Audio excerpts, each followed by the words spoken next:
And Mr. Raguso, council member number 16, did you have a question? Oh, okay. Mr. Kimbrough, could you get those papers there? He said we had some people signed up to speak. Thank you.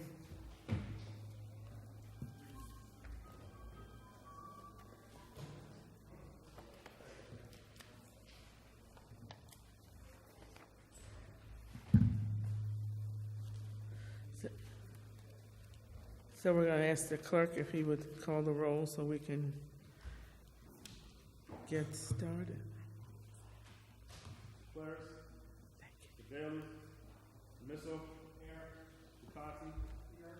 Doesschate. Here. Spade. Here. Flint. Here. Golby. Here. Harris. Here. Ivo. Here. Kimbrough. Here. Cornigan. Crasher. O'Brien. Here. Mr. Robinson. Oh, I'm sorry. Ms. 10 present.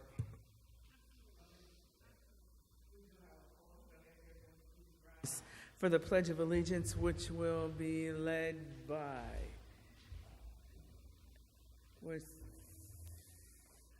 Mr. O'Brien, followed by a moment of silence. And as we all know, there's a lot of stuff going on in our country, so as you take that moment of silence, please really try to remember those who are in great need right now for our prayers and our consideration and our positive thoughts. Thank you. United States of America, and to the republic for which it stands, one nation, under God, indivisible, with liberty and justice for all.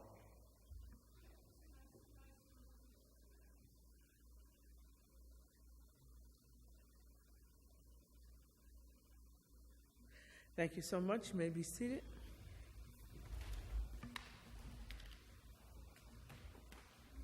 I want to thank you all for being here tonight for our Monday, November 6th meeting of the Albany Common Council. Tonight we do have a public hearing on the proposed budget for 2018. Going to ask the clerk if he would read the title and the notice of our public hearing.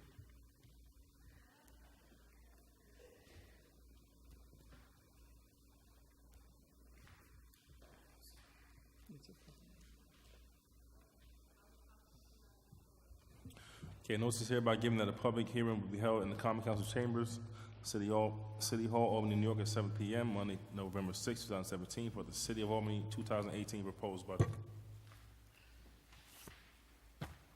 Do we have people signed up?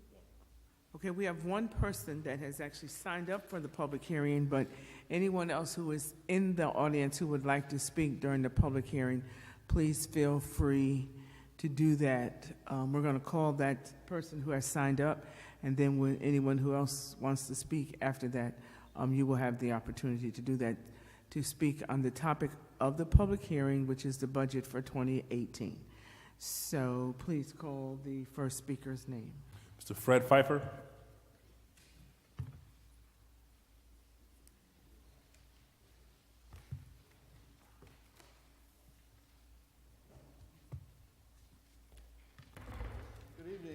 Good evening. Council and President. Thank you for the opportunity. Thank you for giving me the opportunity to speak briefly on the budget. My name is Frederick Pfeiffer. I live at 124 North Pine, the city of Albany. I've been a resident since 1974. For a number of years, I worked for AFSCME Council 66 and represented the Albany City Blue Collar Workers Union. And more recently, you probably remember I was an advocate for keeping the crossing guards work in-house and supporting their organization. I'm happy to see that that's been resolved, and it's a great step. It's not easy to see instances of injustice and think we're doing the right thing and then be challenged to try to do even better, but I think that's great. I wanted just to speak on a couple things. I looked over the entire budget, and I was very happy to see how transparent it was and very clear in terms of the stated goals, and I think that's a great advance from some years of what I've seen. in the past 30 or so years. So I want to talk about operations and then revenue side. In the operations, I see that there's been some issues addressed, like perhaps getting the street lights and converting to LED. That's what I'm doing in my house, converting to LED. So I'm hoping that we can do more of that in City Hall. I looked at a few of the light bulbs. We should get some LEDs online here. In terms of one of the budget lines, I noticed that the DGS gas budget line is $1.4 million. And I'm a really advocate of us doing everything we can locally and globally on the climate change issue. I own 2 electric vehicles. One's fully electric. And I've been finding charging stations around the city. But I would really want to encourage the city, which I know is spending a lot of bonding money on vehicles, to consider as much as possible getting electric vehicles. I think a good introduction might be with the parking enforcement officers, and that would entail setting up a charging station or 2 in the city that residents might be able to use too when the city wasn't using it. I think they've done that in Schenectady. I was at an energy fair in Rensselaer last week and heard the mayor there talk about aggressively looking at all the buildings and putting solar panels up to reduce the need for grid-based electricity or to pay back into the grid. There's a lot of programs, at least we can count on the ones for the state to reimburse us for solar investments. I'm not sure what's going to happen on the federal level. We're all caught up in the problems with that unfolding budget taxation scheme. The other thing I'd like to speak on, I was happy to see that there are some mechanics. When I was the representative of the blue-collar workers, I think that under DGS had George Nealon, he basically wiped out all the mechanics. And you know, we strived to get the city to at least retain a couple mechanics so that they could review the vehicles going back and forth and being contracted for services. I think that maybe they were rehired. I don't know exactly. But I just want to encourage the city to continue to utilize those mechanics and perhaps train other people to be mechanics and to do as much as possible to maintain the fleet, maybe organize the fleet centrally, which I saw as one recommendation. Of course, you got to have tools and training and some investment to get people to be able to do that. We used to have our own garage and lifts. I think that would be important. That might reduce some of the budget lines for what we're paying when we subcontract a car and take it into DePaul Chevrolet, because I know I have mine serviced there. And although they gave me good service, I had to argue with them over a couple issues to keep the price right. The other thing that I'm really happy that the city is doing is that you have put together a new deputy HR position for labor management. I saw this work very effectively in Schenectady when Mayor Ducey hired Mike Sacascio of the city mission now to be their deputy mayor, and he took over all the labor management functions. And it was really excellent because even though he had attorneys to consult, there was a much more one-on-one proactive relationship. When I was a representative, we had Stacy Kitt, who was hired directly by the city. So I would like to encourage the union, the city to look at retaining in-house counsel and not having as little outside labor counsel as possible. I think it's doable. I think there's a lot of attorneys that would work for the city even at a reduced rate in order to get the experience. And I mean, the people who work for the labor movement who are attorneys make a lot less than corporate attorneys. And I think that's a good thing. The city could benefit by that. On the revenue side, I think I think that the Office of Assessed Value really needs to look at the private buildings. Of course, we had some discrepancies recently with what some of the buildings were getting away with in terms of taxes that they should have been charged. I think we really have to look at the whole labyrinthine development of IDAs and giving all these tax breaks to building owners. It's really hard to determine the assessed value of a building the way the state assesses buildings and the criterion. I always thought replacement value of the building was a good starting point, because that's what we insure our houses for, the replacement value. So, for instance, the One Commerce Plaza, I did some research about 15 years ago, and it should have been assessed for a replacement value of $72 million, and they successfully argued for a reduction to $36 million. So I think that we're getting a little bit fleeced on some of the assessments, and we need to take the opportunity now to really put a tough assessment team in there and do all we can to keep up the assessments without driving business out of the city. If we can't get the state to provide more aid, and I know that we're striving to do that, and we have really good arguments to do that, and I would like to see it permanent, as we all would, so that we could just count on it every budget year rolling around. But if that doesn't happen, you know, maybe we have to consider a commuter tax. I don't know. We're in between a rock and a hard place. I don't have to tell you that. We're in an environment where we're not getting aid from enough aid from the state or the federal government, and we have a lot of needs.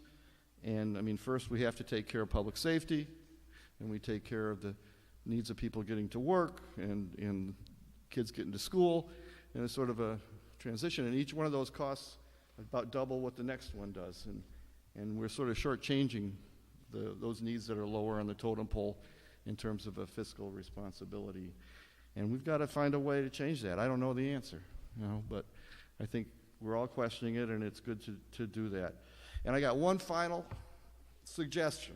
I went outside my house, and I live on State in North Pine, and a young man who works for the city was taking down the sign that said State Street in North Pine. And I said, gee, I'd like to buy that sign, you know, nice memorabilia. And he said, well, I can't sell it to you. I said, don't worry, I don't want to get you in trouble. But what do you do with the signs? Well, we take it, we put it on a pallet, and we sell it for scrap. Now, if that's the DGS scrap, that's about $1,000 according to the budget line. If it's possible, I think we should allow people to take a look at what signs we take down every 30 days and replace with new ones, and let people come down there and purchase them if they would like. I think that it would be a nice memorabilia for the city. You have the assiduity in your house, and get a few bucks out of it. It's not going to solve the budget problem, however. Anyway, thanks a lot for your time. Any questions? Okay. All right.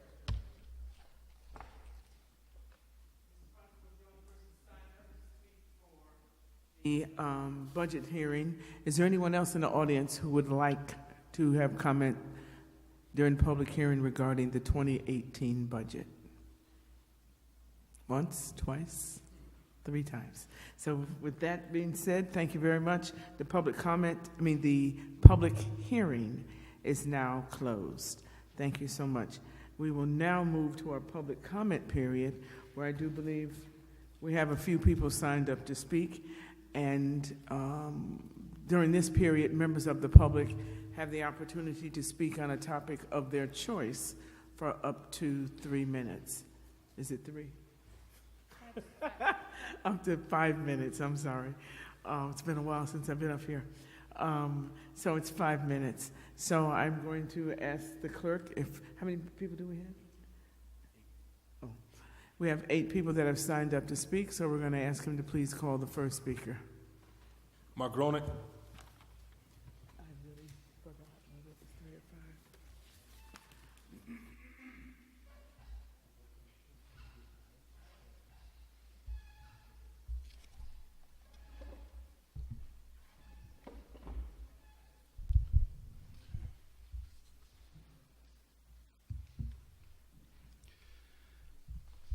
Madam President and common council members, first, for those of you seeking another term, I wish you the best of luck and much success tomorrow. For those of you moving on, thank you for your service. I have a difficult story to tell, so that is why I wrote out my thoughts so I can be clear and precise. I want you to know that I consider you all friends, and that is why what I'm about to tell you is so troubling. Leveling charges against someone or saying a word that is damaging to one's reputation is never taken lightly where I come from. For the past several months, I have been trying to speak with the chair of the PEG ad hoc committee. Each time she has rebuffed my attempts to discuss the matters holding up progress with getting the studio reopened. After a budget meeting in the courtroom on this floor a few weeks ago, I approached this common council member politely and in a non-aggressive manner. All I wanted to do was discuss with her my thoughts about PEG access. After saying simply 2 words, she proceeded to cut me off, waving her finger in a dismissive manner, saying, "I'm not going to discuss this with you. This is not the place or the time." And so I asked when would be the place and the time. In a condescending voice, she proceeded to walk away and saying, "I'll let you know when." So bear in mind, I kept my hands to myself and I spoke in a soft and polite manner, and I walked with the council member and stopped in the entrance to the bench seats in the courtroom. I insisted I only needed a brief moment of her to tell her about an email I wanted to send out, but she wanted to hear nothing of it. What kind of tactic is it to use the avoidance technique with someone who you are supposed to work with, not against? Another female common council member from the upper ward, standing at the other end of the room, shouted, "Stop harassing her!" I said, "I'm not harassing her. I would never do that." I felt badly, and these types of charges could be thrown around in such a cavalier manner. I was being falsely accused, and unfortunately I am not aware of any recourse except to come here and tell my story publicly. Leveling false charges about someone by screaming out a word to frighten the bejesus out of someone is uncalled for and inappropriate behavior by a council member. The PEG ad hoc chair proceeded to leave the courtroom. Upon exiting City Hall, the PEG ad hoc chair proceeded to tell the guard in the lobby to watch out for me because I'm not going to like what is going to happen. Again, putting an unnecessary blemish on my reputation. Just because she says something doesn't make it so, but because she abused her power and position, I get the brunt of her wrath. Madam President, Mr. Council, President Pro Tem, I ask you to please look into this matter and make sure these 2 council members never do this to anyone else again. Who lives their lives like this? It is a despicable way to treat a person like myself who volunteers an enormous number of hours only to receive negative epithets hurled by elected officials who want to avoid their responsibilities instead of resolving a problem that has gone on for too long. I still want to remain on the PEG Access Oversight Board. I look forward to having the opportunity to continue to serve the city in any way possible. And I thank you for your support. Now I have another minute and 10 seconds, so I'd like to talk about something else. And I just wanted to let you know about this. I'm going around the county to all the towns and cities, and I'm going to try to put together a company. We haven't written the business plan yet. It's very early, but to actually record, have a county-wide access system and record everyone's board meetings and city hall meetings, and via remote location be able to operate the cameras. And I'm trying to get the private funding for it, so it won't be a burden on anyone, but there might be a small, just so the municipalities have skin in the game. So I just wanted to let you know about that. And because this has to, we need transparency in government, and, maybe this will be another solution. But I'm working on it. I have a team of people, and thank you very much. I appreciate it. Thank you very much for bringing your comments to us tonight. I appreciate it. Our next speaker? Nancy Benedict.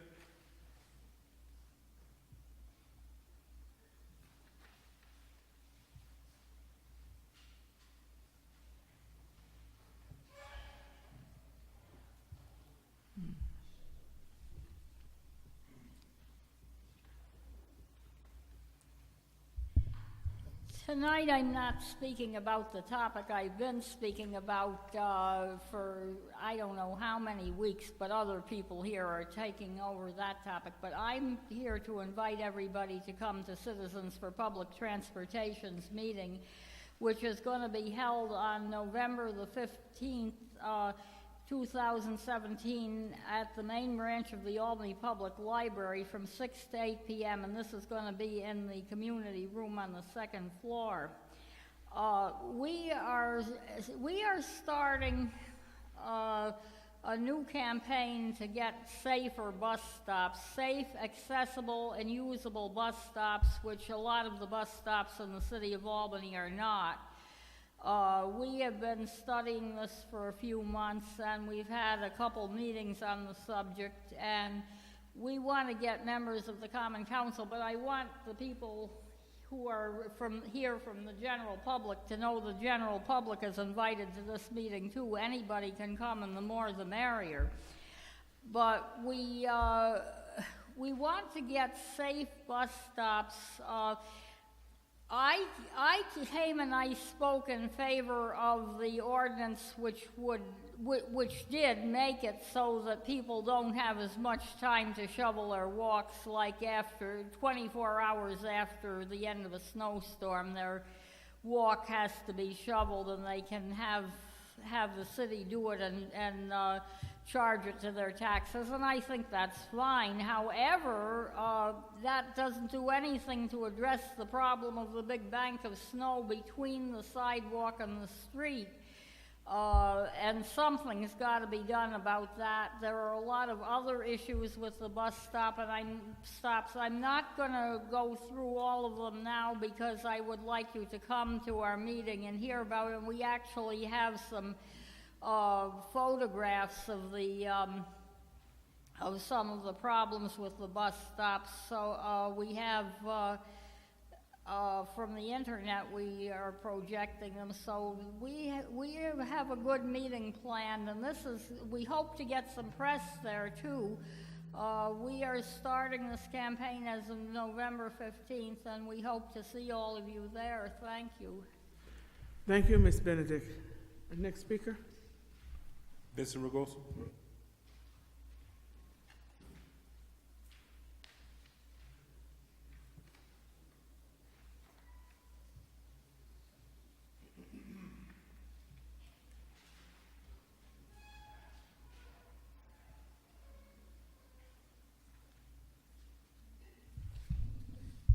Good evening. My name is Vincent Riguso. I live at 13 Beach Avenue, Albany, New York. And I do want to say at a budget hearing that we're sort of light on council people. They must forgot that their terms go from when they got elected to January 1 of 2018. It's unfortunate that I have 5 people missing out of 15. That's a third of the batch. That's pretty insulting to the people that came and talked on the budget. Well, I'm here today to talk about first PEG. As you know, there's going to be other people following me, and we still do not have public access TV in the city of Albany. With that being said, the other thing I want to talk about, and I've mentioned it before, is this ordinance, which is 40.92.17, where we want to sell the land at Queens. I have no problem about selling the land at Queens. My biggest problem is selling it at a private sale. I just can't believe that we would get what's due to us at a private sale. This piece of property should be sold as other municipalities in the state of New York sells their excess property via auction. They come in, they bid, and you have the right to either refuse a bid. So I understand that the land is valued at $620,000, and then I heard that the CM Recycling, who is Carver Industry, is supposedly, I hear, is going to give us that amount of money. We don't know what the potential is of that piece of property. Could we get more than $620,000? I would think that a city, which is in the rear, the $12.5 million we're asking Como for, plus the 4 million that we're gonna be in the red. So we're looking at a total, the city, if they do not get the 12.5 from Como, and the 4 million that we're in the red, we're gonna be $16 million in the hole. I would think that anybody that's in the hole that much would try to get the maximum amount of anything they could in a sale. And I don't believe we will do that. The other thing that concerns me most is that Carver Industry is buying this through CM Recycling. It almost indicates to me that someplace along the line, Carver Industry, which is CM Recycling, will be involved in collecting our trash. Well, will that be another private sale? Will that be another private deal? So we, the citizens of Albany, would not be getting the benefit of the lowest amount to have our trash hauled away? Something we have to think about. And again, I am definitely against this, and I feel at some point in time, when all's said and done, this will come back and bite us if this follows through at a private sale. Thank you. Thank you, Mr. Ragusa. Our next speaker? Alana Klein.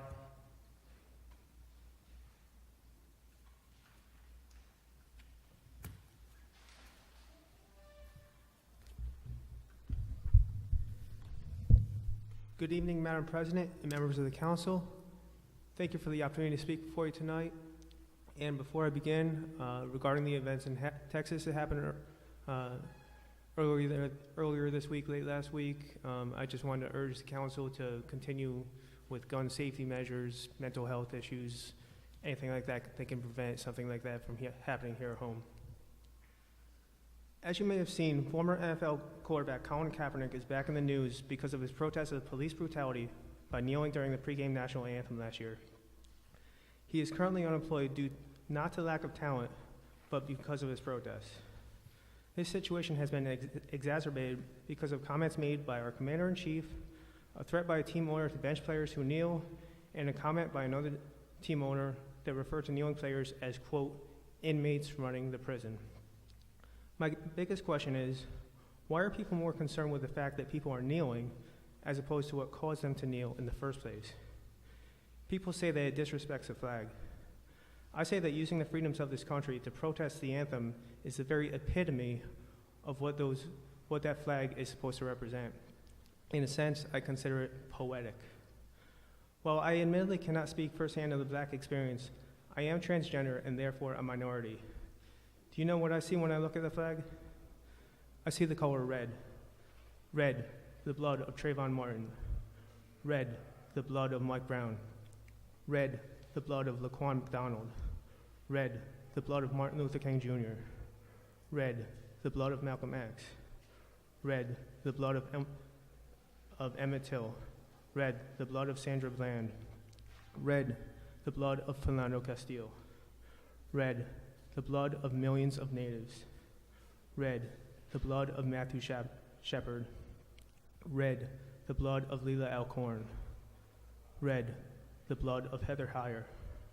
I see the color blue. Blue, the suffocating silence of slavery. Blue, the suffocating silence forced on LGBTQ youth.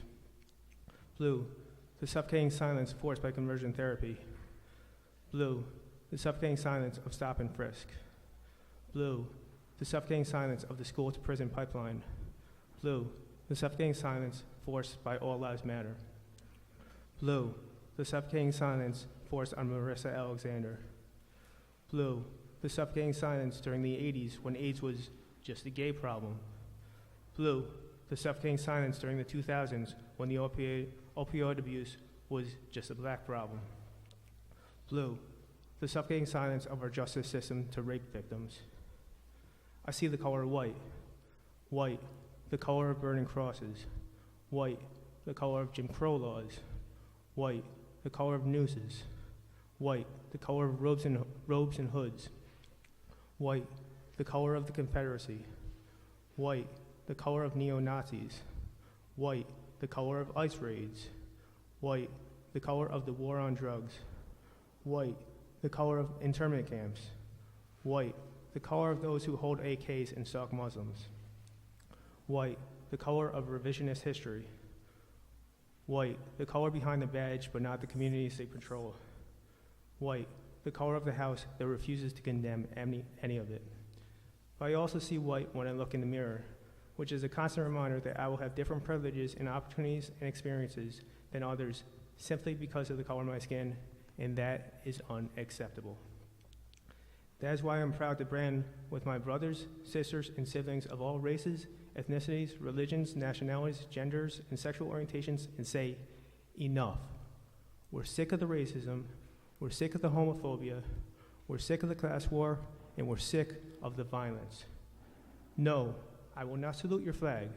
No, I will not stand for your anthem, and no, I will not recite your pledge. I'm not sure how many of you are aware, but the Star-Spangled Banner actually has 4 full verses. Buried inside the 3rd verse is the line, "No refuge could save the hireling and slave from the terror and flight or gloom of the grave. And the Star-Spangled Banner in triumph they'll wave, o'er the land of the free and the home of the brave." Last year, I wrote my own version of the pledge. I pledge allegiance to no flags, but to a world without borders, and to the equality for which it stands, one people, regardless of your God, indivisible, with compassion and dignity for all. Thank you for your time. Black Lives Matter. Assalamu alaikum. Thank you very much, Alana. I appreciate your comments tonight. Our next speaker. Dennis Carriers.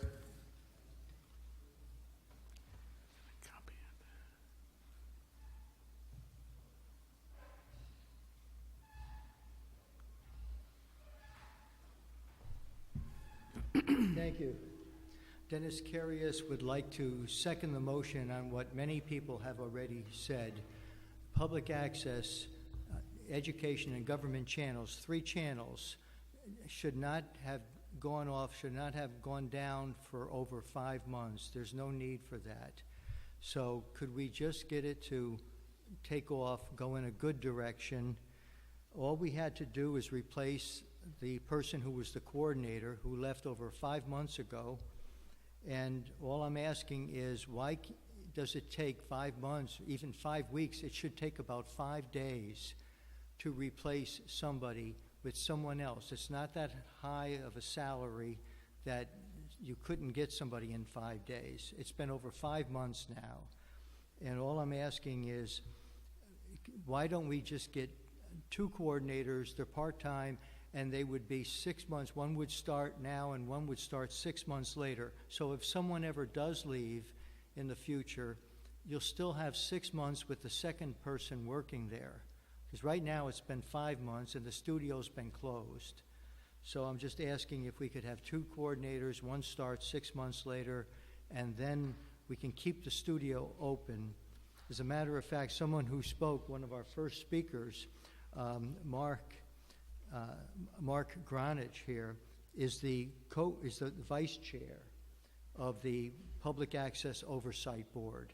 And all I'm asking, there's the chair, he said he was going to step down. This was over a month ago, and that has not happened. But it seems like he is not trying to get public access to go in a good direction. And all I'm saying is Mark really would get public access, education, and government, those 3 channels, to go in a good direction if the vice chairman could become the chairman. So that's what I'm asking, if we can just get that studio back up within, wow, I was going to say within 6 days, but I'm sorry, within 6 months. Thank you. Thank you for your comments. Our next speaker. Zachary Simpson.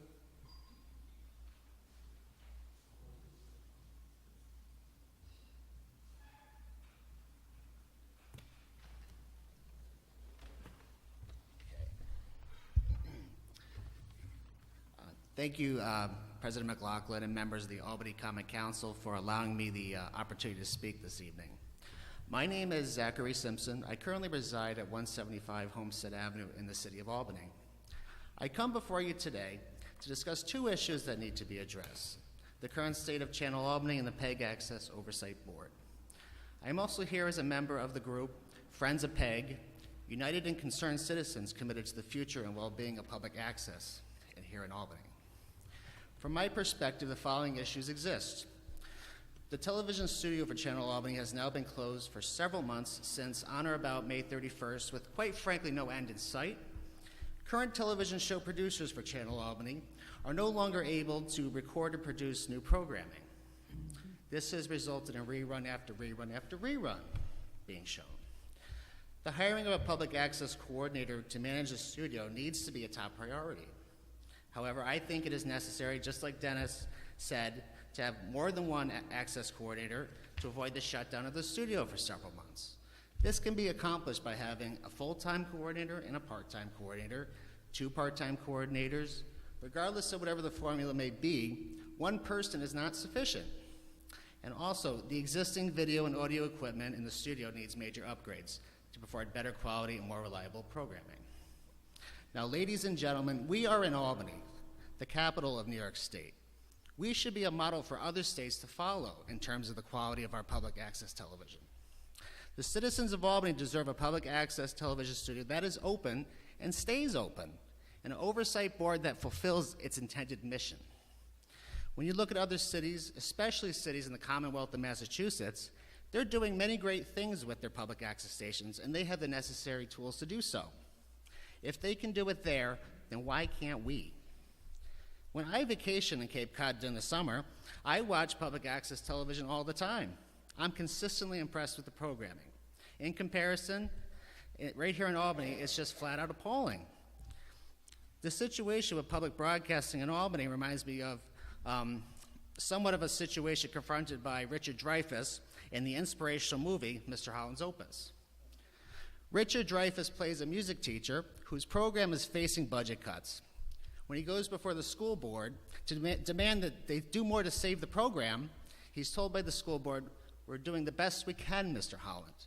In response, Richard Dreyfuss' character fires back with, "Well, your best isn't good enough." So if the current state of Channel Albany and the PEG Oversight Board is doing the best they can, I respectfully state their best isn't good enough either. With the way the situation is going, public access in Albany is never going to improve. We need to stop making excuses, start working together to find creative solutions that will get results and improve the condition of public broadcasting in Albany. Thank you for your time. Thank you. Tom Ellis.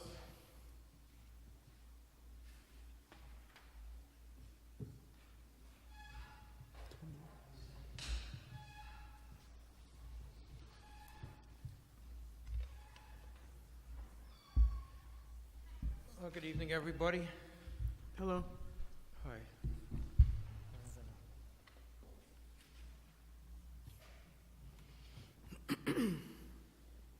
Thank you.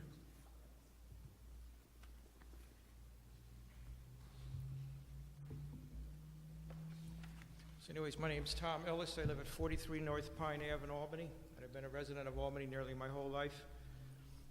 And I've worked on and off on solid waste issues for about 30 years, okay? I'm here tonight to speak in opposition to the proposal of the City of Albany to sell a property that it owns in the town of Queens of more than 300 acres to a man named Mr. Carver Laraway. The city paid more than $5 million for this property, and it's apparently going to sell it for less than 2/3 of $1 million, about maybe 1/7 or 1/8 of what it paid for it. I believe that this is a tremendous disservice to the people of Albany. It's possible that we can get more money for it. Since the residents of the town of Queens have learned that the property may be sold to Mr. Laraway, they've been organizing, and I believe that they'll be able to make an offer by the end of the year of more than the amount of money that Mr. Laraway is proposing to buy the property from. So I'm urging the city to delay this sale, and I oppose any type of a private sale. If the property is sold to Mr. Laraway, keep in mind, he owns the Port of Queens. It will likely lead to a considerable increase in his operations in Queens, to further industrialization along the Hudson River. And I think that the Port of Queens and its expanded operations will be competing with the Port of Albany.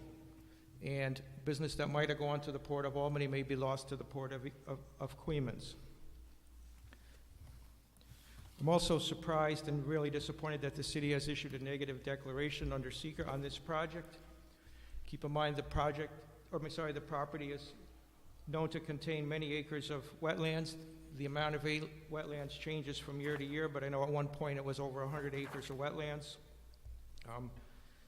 If the property contains vast tracts of wetlands and it's going to be redeveloped maybe for industrial uses, which is probably what Mr. Laraway will do, I don't see how the city can issue a negative declaration.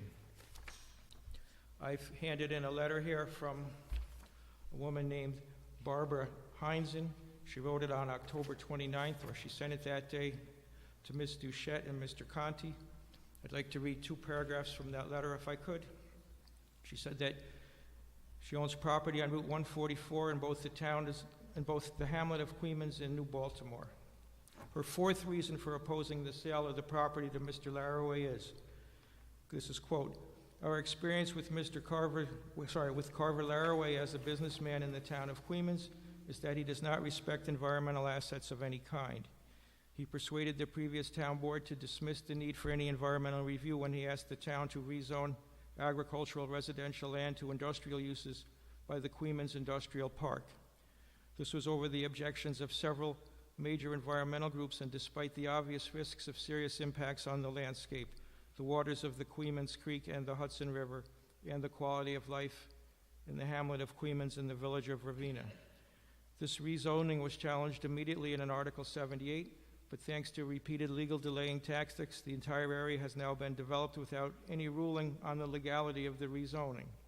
More recently, Carver Laraway persuaded the village of Ravenna to rezone about 70 acres of land for heavy industry, despite its proximity to residential housing and the local primary school, again without any environmental impact study. Over the past year, I have seen barges for the Port of Queens anchored alongside Skodak Island, and I have been told that they are simply tied to trees on the island. Is this the action of someone who values the environmental resources of the Hudson River and its watershed? End quote. Her 5th reason for opposing the sale, 5th, quote, our experience with Carver Laraway's businesses as neighbors is that they do not respect the needs of the local community. While he has frequently agreed to limits on noise from the industrial park and the port, he routinely ignores them. Residents have been assaulted by noise at all hours of the day and night on weekdays and weekends. People in the hamlets of both Queens and New Baltimore, as well as Main Street, Ravenna, are constantly assaulted by heavy industrial trucks within 10 feet of their doors. My neighbors and I have repeatedly experienced both the traffic and the noise. With that record and his disregard for environmental care, any promises Mr. Laraway makes about protecting the wetlands of this property must be taken with a large grain of salt. He will not respect his promises, so why should you believe them? End quote. So with that in mind, I'm just urging you to think real seriously about what you're doing if you sell the property to him. I'm not saying that he's going to ruin the property or that he's going to pollute it or destroy it, but there are people in Queens who are worried that he might. And so I ask you to delay the sale of this property. Thank you very much. Thank you very much for your comments. Our next speaker? Mary Kelly.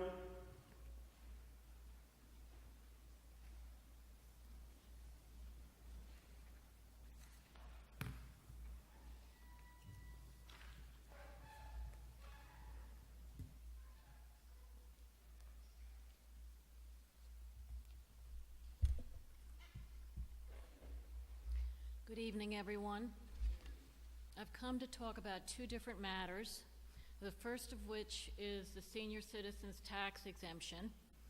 My daughter and I bought a house here in the city of Albany about 2 years ago, and I was very disappointed to find that unless I sign my half of the house over to her in a life trust, I am not entitled to anything more than the standard exemption of $300. I looked up life trust, life estate. Life estate is not something I want to do because it removes me from making any decisions about the sale or disposition of the property. And I think that that is an unfair burden to put on a senior citizen. I would like to add that people's spouses, siblings, veterans, and disabled people all can qualify for the greater tax exemption, but I cannot. And I would like to see the council consider taking that into I'd like to see the council consider giving an exemption, even if it's not the standard exemption, if it's only half of the standard exemption to someone in my position. I'm on Social Security only primarily. I get a very small amount from an IRA, and the taxes are very high. Utility bills here are high. It's really difficult. We moved into an older house, and it wasn't inspected before it changed hands and by the city, and required a lot of money to be put into it, and I'm still working on it. So I respectfully ask that the council consider an extra exemption, a new exemption for someone in my position. My daughter and I meet all the other requirements for the greater exemption, except for that. And I don't understand, maybe somebody could explain to me, but I don't understand why that stipulation is there, that it has to be a life trust, a life estate. Okay, the other matter I'd like to talk about is trees on residential property. The city has many ordinances on the books for property, and there are ordinances on the city books for trees, public trees, on private property. I'm assuming that's if someone has asked for a tree to be planted in front of their property, for one thing, and possibly also it may, I'm not sure, but it may take into consideration the care and maintenance of those trees, or maybe liability if something happens, a limb falls off and falls on the person's house or car.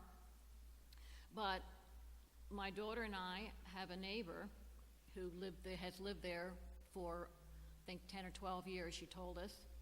Her trees were planted right against the fence that's been on this property for 60 years.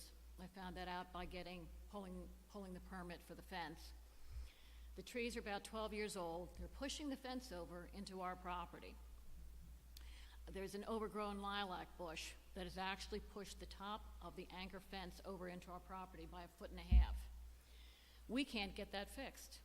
We had called code enforcement, and we've talked to Office of General Services, and this seems to be a dead man's land, that no one has jurisdiction over something like this, and there's nothing on the books. There are court cases that have gone before the state courts where people's tree roots have uprooted somebody's foundation, their house, a patio, maybe a garage, and but people have had to go to the courts to get that relief.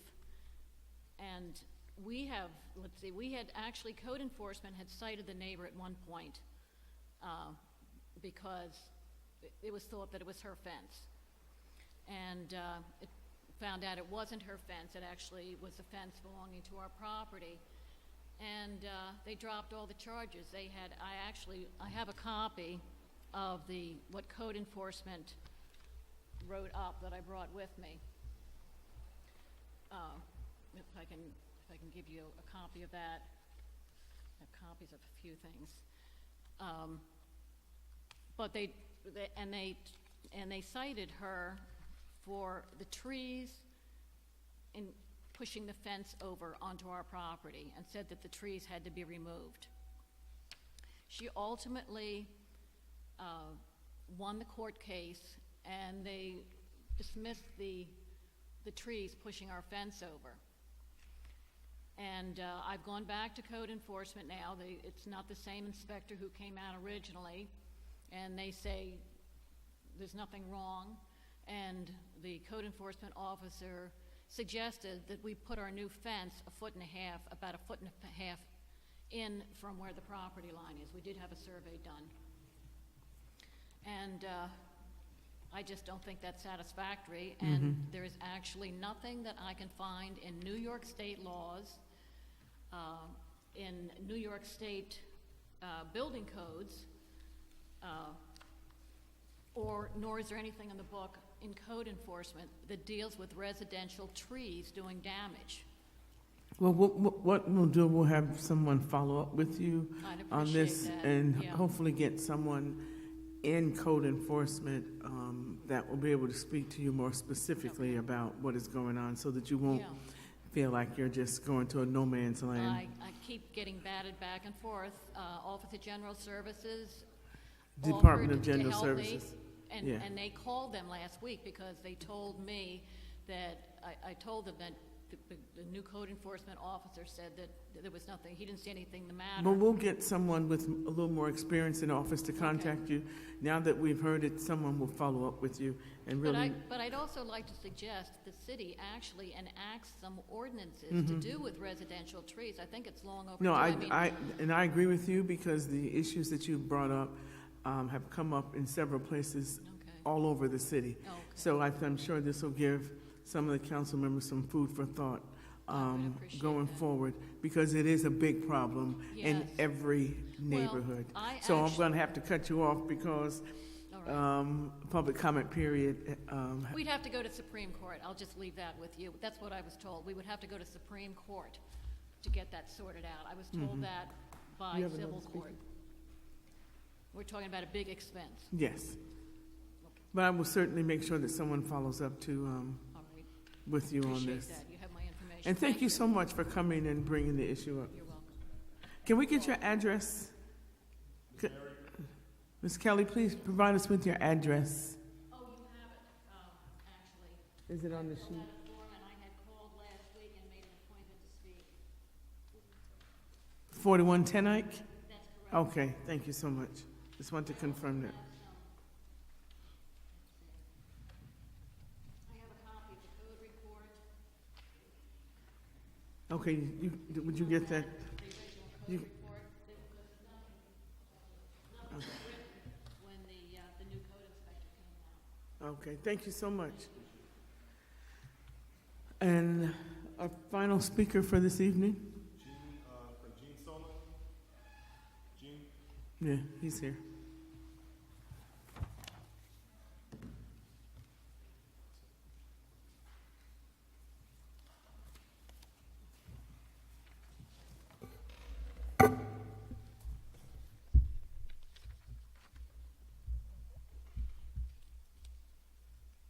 Thank you very much for the opportunity to speak to you this evening.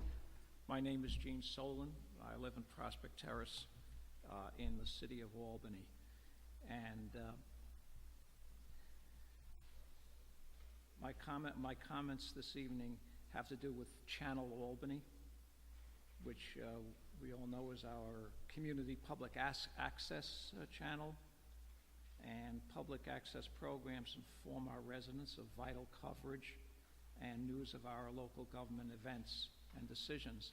And as I was driving down this evening to this meeting, I thought of how many people can't get to public meetings because of their work schedule, because of their family responsibilities, and for a myriad of other obligations and commitments that they have. And public access is a way that they can learn more about important decisions that are made by local government and important issues that are impacting residents in the city of Albany on their time when it's convenient for them to tune into community public access. So it's a very vital service that we have in the city, and it certainly promotes transparency and informed residents and citizens. Unfortunately, the Channel Albany programming has been drastically reduced in the current 2017 program year. Several factors, including the lack of adequate staff and equipment, have contributed to this severe programming cutback. It is my hope, on behalf of all those who treasure and watch public access, that in the coming year there will be the programming will get back to normal, and there'll be a full schedule of programming. Thank you very much once again for the opportunity to comment on this issue. Thank you for being here. That concludes our public comment period tonight. Thank you all for participating, and want you to be rest assured that everything that you provide to us, the information, is very important to the council members, and those issues that requires follow-up, and I believe that there are a number that were mentioned tonight. I'm sure council members will be in touch with you. And so at this point, we'll move on to the remaining parts of our agenda. At this point, approval of minutes from our previous meeting. Mr. Conti? Thank you, Madam President. I move the approval of minutes of the October 16th meeting.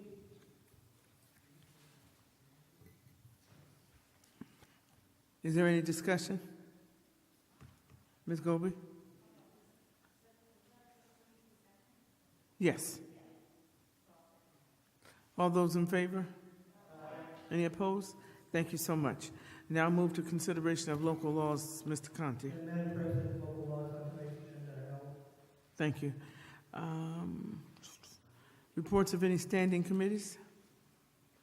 Ms. Doesschate.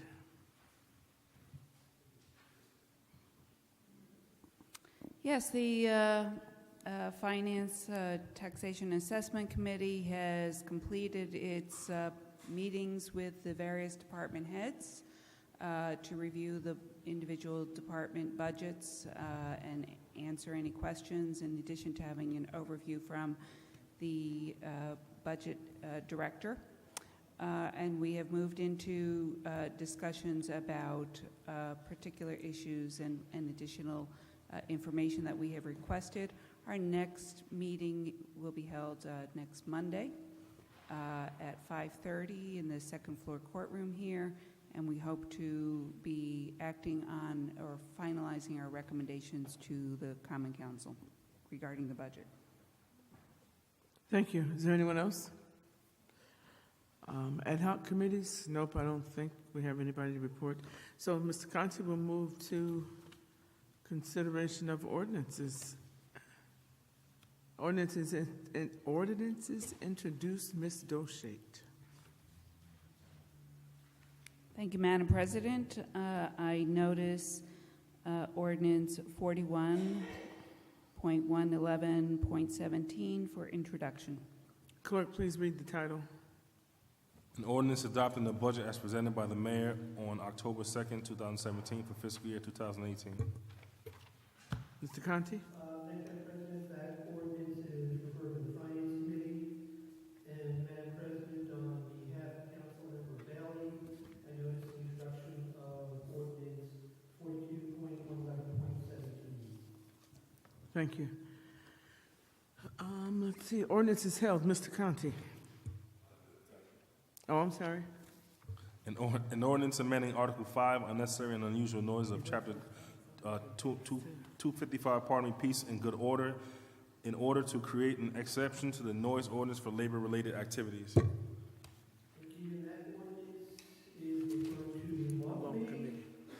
Madam President, on ordinances held, tonight's ordinances are held with the exception of agenda item number 1 and agenda item number 16. And Madam President, on behalf of Mr. Bailey, I move for the passage of ordinance number 39.102.17 and request a vote thereon. Please read the title. An ordinance authorizing and directing the grant of a permanent easement to the Albany Parking Authority for the use and occupancy over a upon and under a portion of the city right-of-way on the corner of Orange Street and Water Street. Is there any discussion? If not, please call the roll. Mr. Camiso? Yes. Mr. Conti? Yes. Ms. Doesschate? Yes. Ms. Fahey? Yes. Mr. Flynn? Yes. Ms. Golby? Yes. Mr. Herron? Yes. Mr. Igo? Yes. Mr. Kimbrough? Yes. Mr. O'Brien? Yes. It's 10 affirmative. Thank you very much. The ordinance passes. Mr. O'Brien. Madam President, I notice ordinance number 40.92.17 as amended, and I ask for its passage. Please read the title. An ordinance authorizing and directing the conveyance of all the right, title, and interest of the city of Albany in and to certain properties located in the town of Queens, New York, at private sale to CM Recycling, LLC. Is there any discussion? Mr. O'Brien.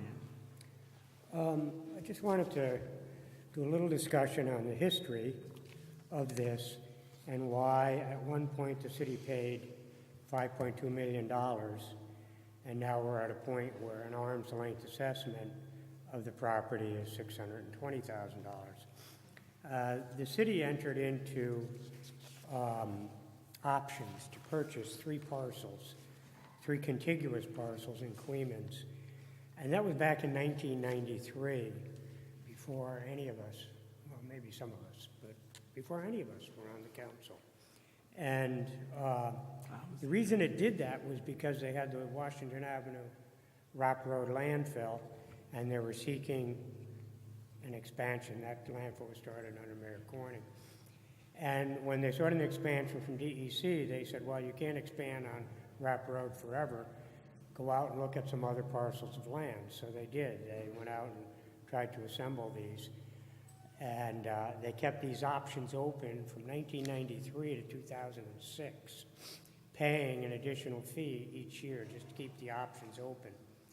And then in 2006, when they were on another expansion of the Rock Road landfill, again, this pressure came on the city.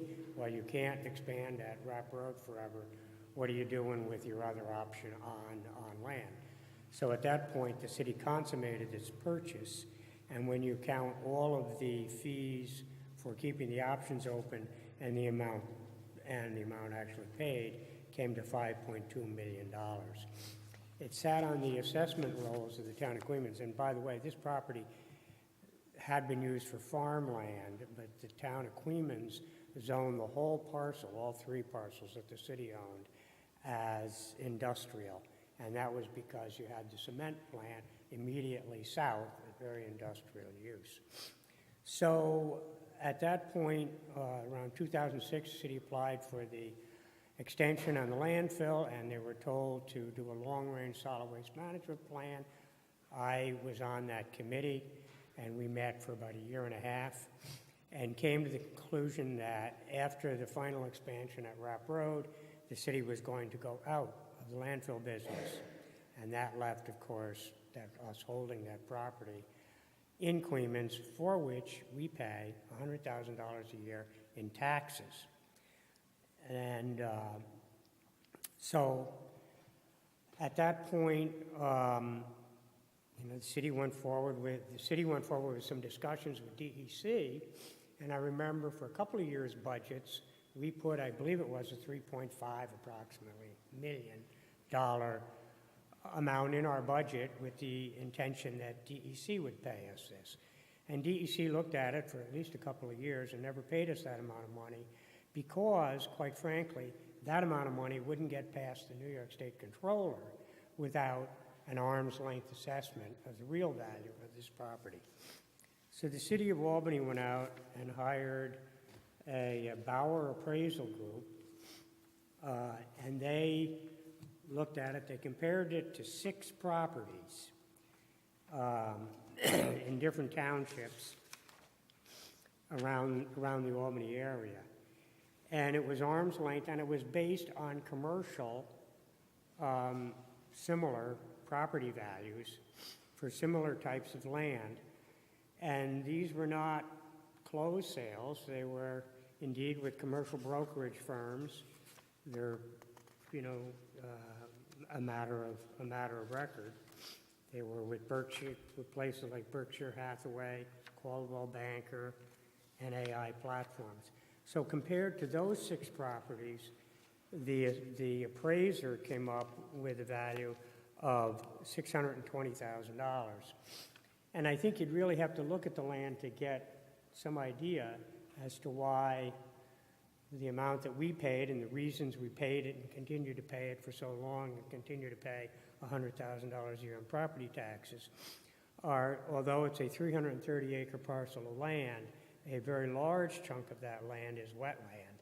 And there's Queemans Creek, which is the main tributary that flows through it. And parts of that is, very natural in a very natural state and should be kept that way and must be kept that way due to its classification. There is, I don't know the exact acreage, but probably somewhere around 170 acres that is commercially developable. So this DEC took the city's assessment and then went to the same appraiser, and they tweaked it a little bit, but they ultimately came up with the same amount, $620,000. That is a fair, arm's length, marketable based on, demonstrably marketable. I don't think there's no one else has come forward with any other offer that's going to be above that. And quite frankly, the land stands as a liability to the city of Albany.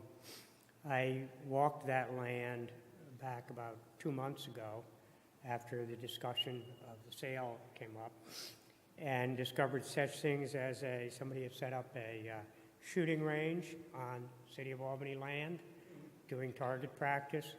There was at least one baiting trap for deer that was pointed out to me. It was a contraption hung from a tree that would attract the deer to come and feed there.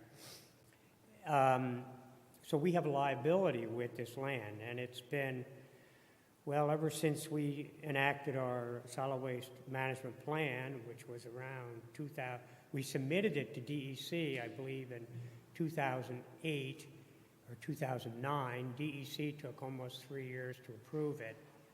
So the land has been, kind of had our hands tied on it. And we put out notice, as we were required to do, to all the affected parties, everyone who borders that, any of the town, the school, the Urbana Queens Selkirk School District, the state agency DEC, and any of the neighbors connected to it. And DEC responded that they are content with the city being the lead agency in issuing a negative declaration. We are not saying, the city of Albany, are not going to turn a single shovel of dirt there. I would imagine that Carver will. They will have to go through a complete seeker process. I believe it was Tom Ellis read a letter from a resident of Queemans, not directly adjoining the property, but nevertheless a resident of Queemans, who worried about not having any environmental impact study. Well, my understanding is that Carver-Laraway has gone through numerous seeker proceedings in all the development that they have done, and the port and at their industrial park, which is immediately south of the cement plant. And indeed, the cement plant itself, which directly borders this land, went through a number of seeker reviews because they recently put in a new, it was in today's paper, they put in a new, I believe, $70 million improvements, scrubbers and the like for environmental air quality. So I don't think the ultimate disposition of this property is ever going to escape a seeker review. And in fact, the representative from Carver, the attorney representing Carver, came in and explained that they have had discussions with DEC and that they are actually offering DEC an easement on all the wetland properties to make them available to DEC for public use, for proper maintenance as wetlands. So I think due diligence, I think we've met that. I think it's a pipe dream to think we're going to get all of the money that we've poured into this and continue to pour into it. It's certainly a fair price. I'm not a property assessor, but the people who did the property assessment are recognized by the industry, and they were recognized by DEC, who virtually put their own cover on almost exactly the same word-for-word appraisal. So I would ask that we proceed to vote for this tonight, and I think it's quite proper, and I think we can more than explain why we don't pursue or don't ever expect to get $5.2 million. Certainly the state controller wouldn't approve that. They wouldn't even approve the lowered amount of $3.some million. This is the most it's worth. This is the most we're going to get, and we have no use for it other than to continue to pay taxes to the localities and claimants.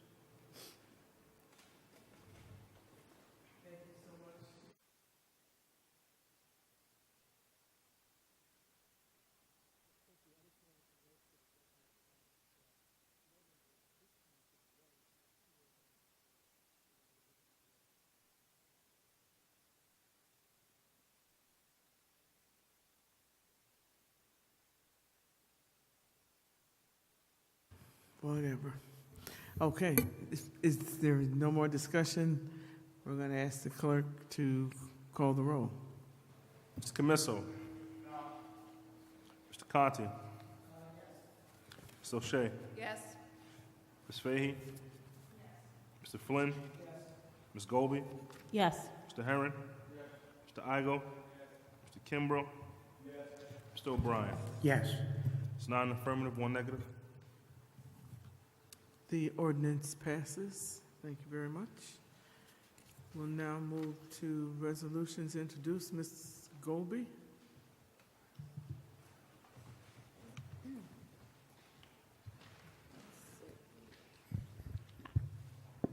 Thank you, Madam President. I notice Resolution 58.111.17R for introduction and ask for its passage. Please read the title. A resolution authorizing the implementation and funding in the first instance 100% of the federal aid and state Marchicelli program aid eligible costs of a transportation federal aid project and appropriating funds therefore. Is there any discussion? If not, all those in favor? May Any I oppo- ask a co-sponsor, please? Yes. Co-sponsor, Ms. Doesschate. Anyone else? Mr. Conti and Mr. Igo.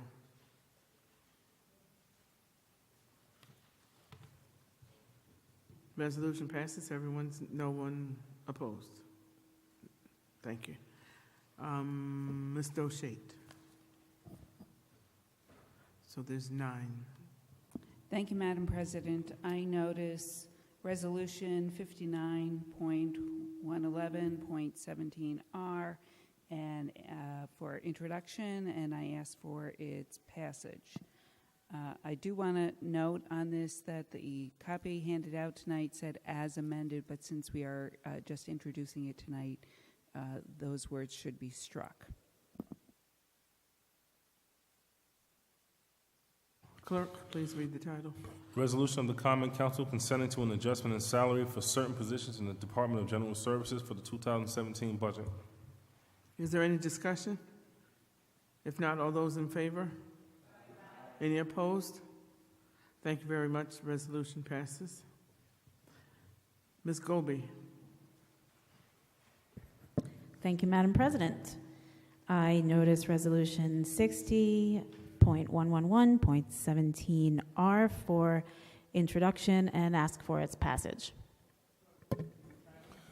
Resolution of the Common Council appointing members of the Citizens Police Review Board. Is there any discussion? If not, all those in favor? Any opposed? None. Resolution passes.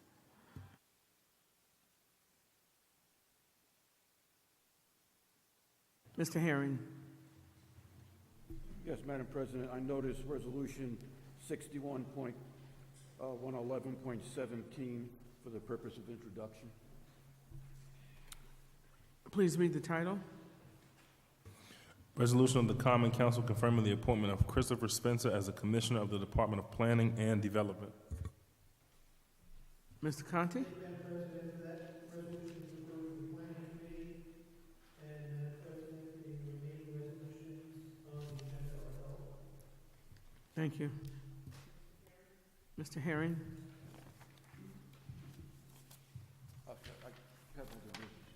There is a Yep. No. Yes, Madam President, I have before me a listing of names of Commissioner Deeds. I ask for its passage and request a waiver in the reading of the names. Clerk, please read the title. Resolved that the following persons be and hereby are appointed Commissioner of Deeds for the City of Albany, New York, for the term ending December 31st, 2018. Is there any discussion? If not, all those in favor? Any opposed? Thank you very much. Mr. Conti. I would.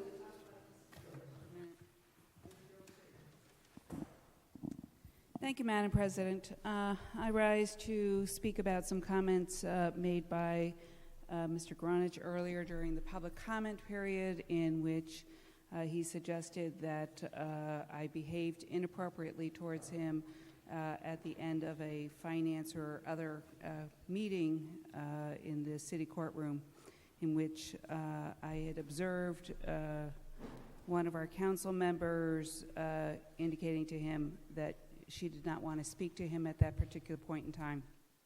She said that 3 times, and the last 2 times I observed Mr. Gronich standing between, in the gate area, standing between her and that council member leaving. Mr. Gronich is quite a bit taller and larger than this particular council member. And then I noticed her looking to exit the door, and he specifically moved into her path to make it clear that he wanted to talk to her.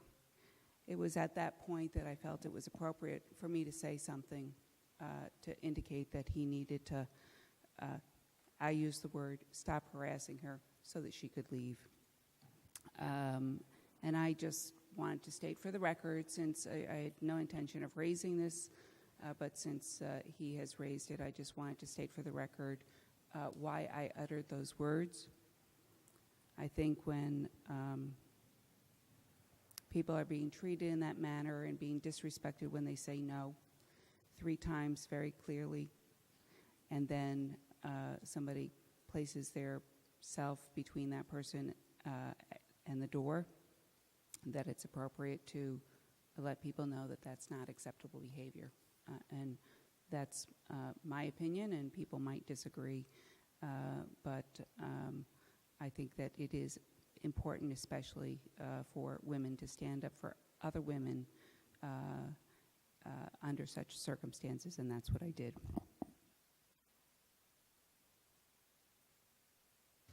Thank you, Ms. Doesschate.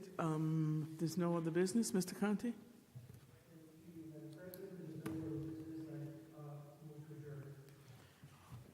All those in favor? Good night. Have a great evening. See you in 2 weeks.